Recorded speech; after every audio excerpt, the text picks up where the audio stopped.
সুপ্রিয় শিক্ষার্থী, আসসালামু আলাইকুম। আরিফস একাডেমির পক্ষ থেকে তোমাদেরকে জানাই শুভেচ্ছা। আশা করি তোমরা ভালো আছো এবং সুস্থ আছো।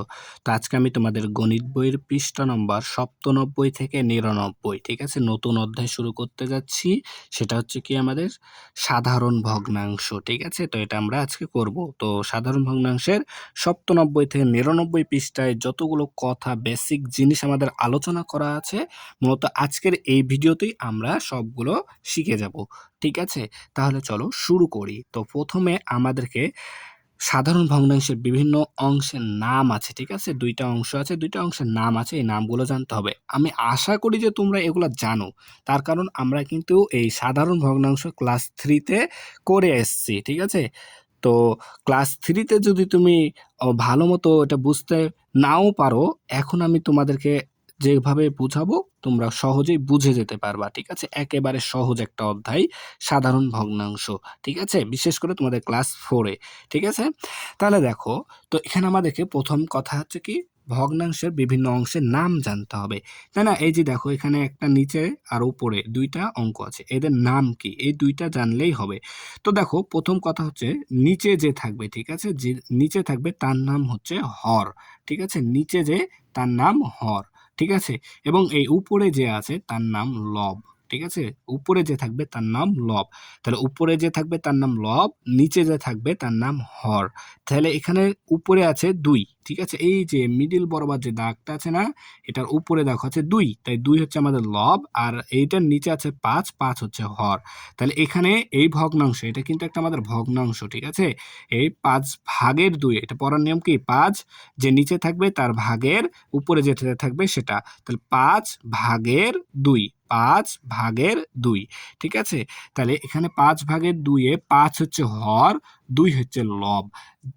যেমন যেমন দেখো, এখানে আমরা যদি লিখি যে 10 ভাগের 8, তা 10 ভাগের 8, তাহলে এখানে 10 হচ্ছে আমাদের হর, ঠিক আছে, আর লব হচ্ছে কত, আমাদের লব হচ্ছে 8, ঠিক আছে, লব হচ্ছে 8। তাহলে হর 10, লব 8, 10 ভাগের 8, ঠিক আছে। তাহলে এটা একটা হচ্ছে আমাদের ভগ্নাংশ, ঠিক আছে। তাহলে এই নামগুলো জানতে হবে, ঠিক আছে, লব আর হর, উপরে যে থাকে তার নাম লব, নিচে যে থাকে তার নাম হর, ঠিক আছে। তাহলে এখন আমরা শিখবো ভগ্নাংশের, সাধারণ ভগ্নাংশের প্রকারভেদ, ঠিক আছে।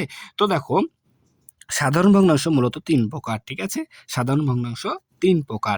একটা হচ্ছে কি প্রকৃত, অপ্রকৃত, মিশ্র। প্রকৃত ভগ্নাংশ, অপ্রকৃত ভগ্নাংশ, আর হচ্ছে মিশ্র ভগ্নাংশ, ঠিক আছে। তো প্রকৃত ভগ্নাংশটা আসলে কি, অপ্রকৃত ভগ্নাংশটা কি, আর মিশ্র ভগ্নাংশটা কি, এখন আমরা এটাই জানবো, ঠিক আছে। তাহলে দেখো, যদি আমরা এটা পড়ি, এখন সংজ্ঞা আমি এখানে লিখে রেখেছি, ঠিক আছে। এই সংজ্ঞাগুলো বুঝতে পারলে আমরা বুঝে যাব, ঠিক আছে। তো দেখো, প্রকৃত ভগ্নাংশ, যে ভগ্নাংশের হর বড় কিন্তু লব ছোট, তাকে প্রকৃত ভগ্নাংশ বলে। তাহলে দেখো, এখানে কিন্তু আমাদেরকে হর এবং লব জানা লাগবে, ঠিক আছে, যে হর কোনটা লব কোনটা। তাহলে যে ভগ্নাংশের হর বড়, যে ভগ্নাংশের হর বড় কিন্তু লব ছোট, তাকে লব ছোট, তাকে প্রকৃত ভগ্নাংশ বলে। যেমন দেখো, এই যে এখানে আমি যেটা লিখে রেখেছি, এখানে দেখো হর আছে 5, লব আছে 2, তাহলে দেখো 2 এর থেকে 5 বড়, তাই না। তাহলে হর কি আমাদের বড়, আর লব আমাদের ছোট, তাহলে এটা আমাদের কি প্রকৃত ভগ্নাংশ বলতে পারি, 5 ভাগের 2, ঠিক আছে। তেমনি ভাবে দেখো, এখানেও হর আছে আমাদের 10, লব আছে 8, তাহলে এখানে 10 বড়, তার মানে হর বড়, 8 ছোট, তার মানে লব ছোট, তাহলে হর বড়, লব ছোট, হর বড়, লব ছোট, তাকে প্রকৃত ভগ্নাংশ বলে। তাহলে এটা হচ্ছে আমাদের প্রকৃত ভগ্নাংশের উদাহরণ, আমরা ধরতে পারি এটা। এরপরে দেখো, তাহলে প্রকৃত ভগ্নাংশ আশা করি বুঝতে পারলা। এখানে যে 3টা সংজ্ঞা লিখে রেখেছি না, এই সংজ্ঞাগুলো তোমরা মুখস্থ করে নেবা, ঠিক আছে, অনেক সময় আমাদের ছোট প্রশ্নে চলে আসবে। এরপর দেখো, বলছে অপ্রকৃত ভগ্নাংশ, যে ভগ্নাংশের লব বড় কিন্তু হর ছোট, তাকে অপ্রকৃত ভগ্নাংশ বলে। তাহলে যে ভগ্নাংশের লব বড় হবে কিন্তু হর ছোট হবে, তাকে অপ্রকৃত ভগ্নাংশ বলে। যদি আমি লিখি, দেখো এখানে যদি আমি লিখি 8 আর 6, তাহলে 6 ভাগের 8, 6 ভাগের 8, তাহলে দেখো এখানে আমাদের হর 6 ছোট, আর লব 8 বড়, তাহলে লব বড়, হর ছোট, লব বড়, হর ছোট, তাকে অপ্রকৃত ভগ্নাংশ বলে, তাই না।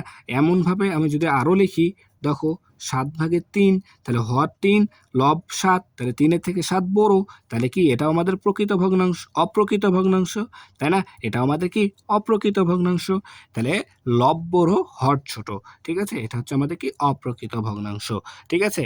এরপর দেখো আরেকটা আছে কি যে মিশ্র ভগ্নাংশ, ঠিক আছে? মিশ্র ভগ্নাংশ, যে ভগ্নাংশে একটি পূর্ণ সংখ্যা, তাহলে এখানে দেখো যে ভগ্নাংশে একটি পূর্ণ সংখ্যা, তো এখানে আমি আশা করি তোমরা যে পূর্ণ সংখ্যা কোনগুলো জানো, যেমন 1 2 3 4 5 6 ডট ডট ডট, ঠিক আছে? এগুলো হচ্ছে কি আমাদের পূর্ণ সংখ্যা, 1 2 3 4 5 6 এগুলো কি পূর্ণ সংখ্যা।